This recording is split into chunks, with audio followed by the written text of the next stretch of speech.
If you struggle with shyness or social anxiety, check out our free No BS training course with actual useful advice you can do from home.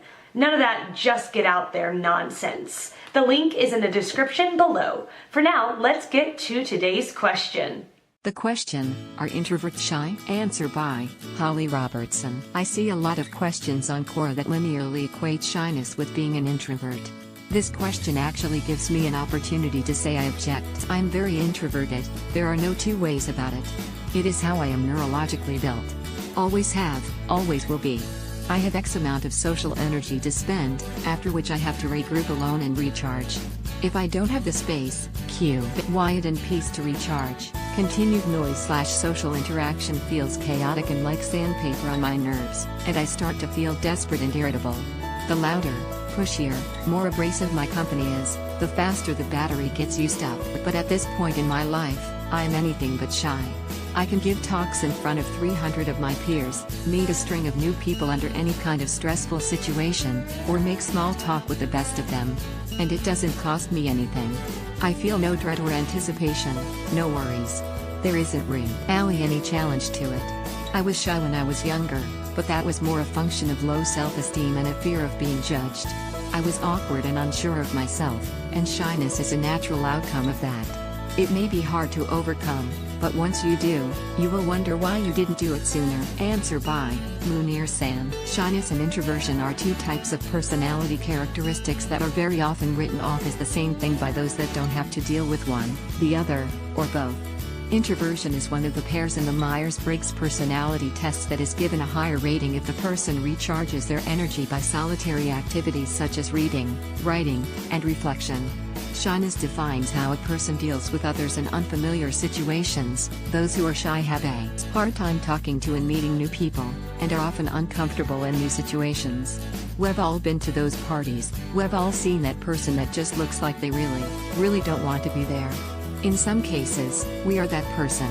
Whether we're shy or introverted, we're probably frustrated with those who aren't familiar with the two very different types of personality characteristics brushing us off as one or the other, and not understanding quite what they are. From the outside, a person who is introverted is viewed in much the same way as someone who is shy. It's not uncommon that the two characteristics exist in the same person. They're the new person at work who doesn't make an effort to make a spot for themselves at the lunch table. They're the ones who read a book in their car on their breaks. They're the standoffish ones, the awkward ones.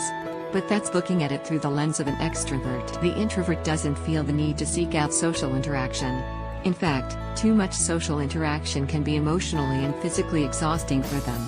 Strangely, a study by the Salk Institute for Biological Sciences suggests that there is a very different way that the brain of an introvert registers the world around them. When studying the brain activity that went on in an introverted person, it was found that there was no more electrical activity happening when they were looking at another person compared to when they were looking at inanimate objects.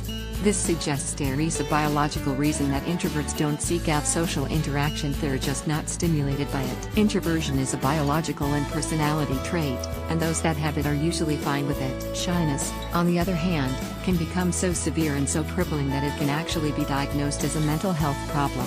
Everyone can be shy in certain situations, and there are definitely varying degrees of shyness.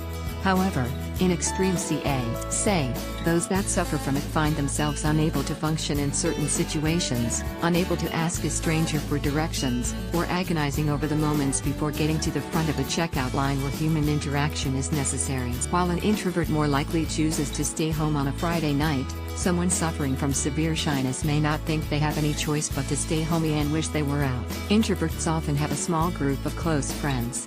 To those who know them, they're often great listeners, can give thoughtful advice, and are extremely empathetic. A person who is severely shy may find it difficult to form close friendships like that, and can remain feeling awkward even around family and people they have known for their entire lives.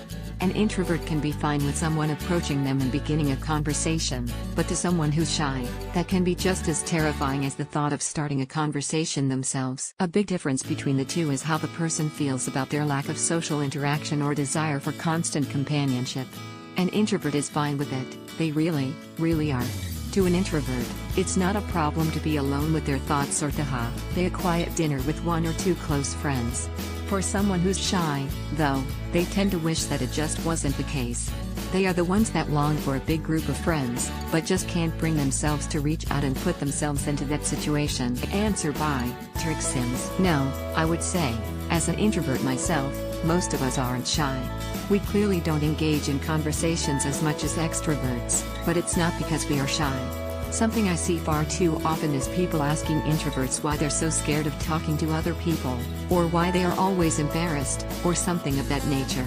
Most of us aren't scared, we just don't have any desire to make small talk.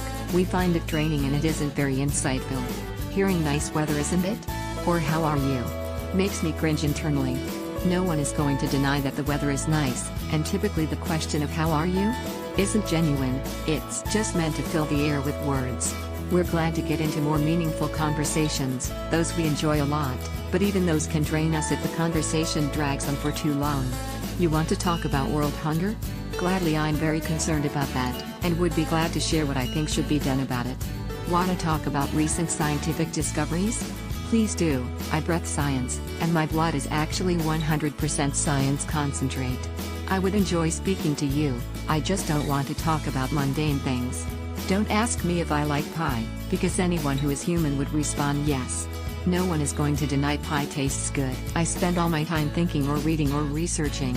I don't engage in conversations because I'm preoccupied. It's not that I'm scared of talking to you, or don't like you, I'm just busy thinking. Another introvert is free to disagree, it's a personal thing, and I'm clearly projecting my own feelings onto other introverts.